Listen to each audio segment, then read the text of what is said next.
Bonjour et bienvenue dans ce podcast où nous allons explorer un sujet qui nous concerne tous, comment contrôler notre cerveau pour éviter le sucre, surtout lorsque nous sommes fatigués. Imaginez, vous rentrez chez vous après une journée de travail épuisante, votre corps est à bout, votre esprit est fatigué, mais il y a cette petite voix dans votre tête qui vous dit « j'ai besoin de sucre ». Et c'est là que les ennuis commencent. Dans cet épisode, nous allons explorer pourquoi finalement nous avons tendance à rechercher le sucre lorsque nous sommes fatigués pour se libérer de ce besoin de compenser et atteindre vos objectifs de poids avec beaucoup plus de facilité. Il y a quelques semaines, je coachais une de nos élèves qui vivait une période très intense au travail. Entre les heures supplémentaires, les délais serrés et le stress constant, elle était épuisée. Et devinez quoi, son envie de sucre était incontrôlable. Chocolat, biscuits, glace, elle avait toujours besoin finalement de sa dose de sucre pour se sentir mieux, en tout cas momentanément. Avec cette situation, elle se rendait compte que son sentiment de culpabilité était constant, que la satisfaction était court terme, que cette habitude n'était pas seulement nuisible pour sa santé, mais qu'elle ne résolvait pas durablement son problème de fatigue et de stress. Peut-être que vous vous reconnaissez dans ce contexte. Vous rentrez chez vous, vous êtes épuisé, votre volonté commence à flancher et vous retrouvez devant le frigo, cherchant désespérément quelque chose de sucré pour vous remonter le moral. Mais pourquoi est-ce que faisons-nous ça ? Il s'avère que la fatigue affecte notre cerveau de manière significative. Les régions responsables de la prise de décision et du contrôle des impulsions deviennent beaucoup moins actives, tandis que celles qui recherchent des récompenses immédiates, comme le sucre, elles sont très actives. C'est pourquoi nous sommes plus susceptibles de céder à nos envies de sucre lorsque nous sommes fatigués. Et il faut dire que c'est aussi le moyen le plus facile, le plus disponible et le plus efficace pour apporter ces satisfactions sur le moment. On ne va pas se le cacher, cet instant où on croque dans un biscuit ou un paquet d'amandes, c'est quand même très agréable et ça nous permet d'oublier finalement tous nos problèmes pendant l'espace de quelques secondes. Maintenant, voici quelque chose d'intéressant. Des études ont révélé que ce n'est pas le sucre lui-même qui crée réellement ce sentiment d'énergie dans notre corps, mais plutôt la perception du goût sucré. En d'autres termes, nous pouvons tromper notre cerveau en lui donnant ce qu'il recherche sans les inconvénients du sucre. Vous avez probablement entendu parler des édulcorants artificiels ou des substituts de sucre comme le sucralose par exemple.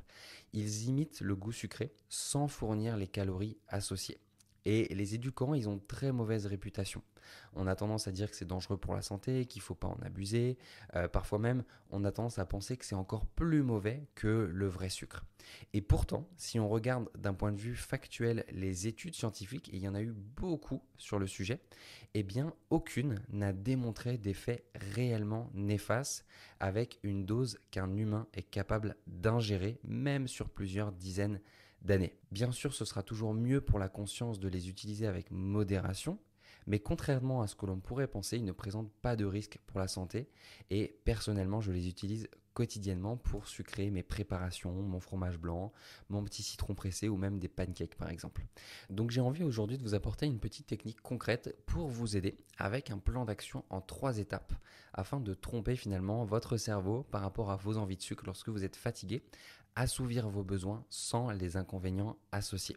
La première étape, ce sera de trouver une collation qui va être volumineuse et faible caloriquement, comme des fruits frais, ou une alternative édulcorée, comme un Coca Zéro par exemple, ou un jus de citron pressé avec quelques gouttes d'édulcorant pour faire une citronnade, encore un cappuccino ou un thé naturel avec un petit peu d'édulcorant. Et je conseille pour ça le sucralose qui imite très bien le goût sucré et en tout cas il le fait mieux que la plupart des autres édulcorants. L'étape numéro 2, je dirais, c'est de vous autoriser 10-15 minutes après cette collation et de vous poser de nouveau la question finalement. Est-ce que j'ai faim ? Est-ce que j'ai toujours besoin d'aller remanger et d'aller assouvir finalement mon besoin de sucre ? Pendant ce laps de temps, je vous propose de vous engager dans une activité qui vous donne de l'énergie ou qui occupe votre esprit. Ça peut être une séance d'exercice physique, ça peut être le fait d'aller marcher, ça peut être le fait de méditer, ça peut être le fait de lire par exemple, d'appeler un ou une amie ou tout simplement de repartir sur vos tâches du quotidien. Parce qu'en fait, quand l'esprit est occupé, il y a un moment où juste il n'y pense plus à ce besoin. Et puis le fait de l'avoir comblé avec l'étape numéro 1 en lui donnant une petite collation, un fruit frais ou une boisson édulcorée, eh bien ça va l'aider justement à assouvir dans nos perceptions le besoin de sucre.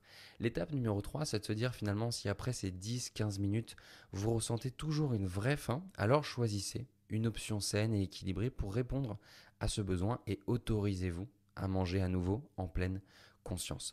En suivant ces étapes, vous pouvez mieux contrôler vos envies de sucre, surtout lorsque vous êtes fatigué.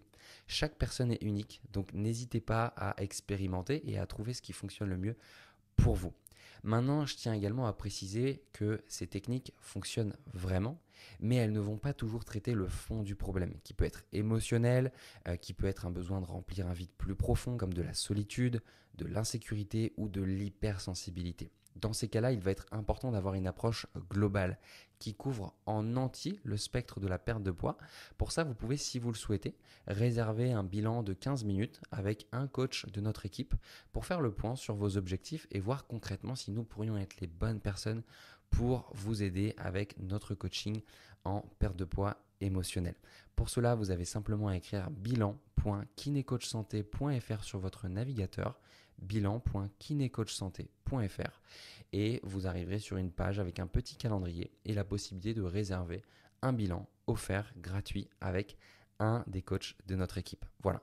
Merci d'avoir écouté cet épisode. J'espère sincèrement que vous avez trouvé des informations qui sont utiles, qui sont concrètes et qui vont vous aider à mettre en place les choses dans votre vie. N'oubliez pas de prendre soin de vous et de faire des choix éclairés pour votre bien-être. Et surtout, n'hésitez pas à mettre un 5 étoiles à notre podcast sur la plateforme sur laquelle vous êtes en train de l'écouter. Ça permettra de faire découvrir ce podcast à d'autres personnes, d'avoir un impact plus grand et de continuer à vous offrir du contenu de qualité. Merci d'avoir écouté jusqu'au bout et je vous dis à très vite pour un prochain podcast.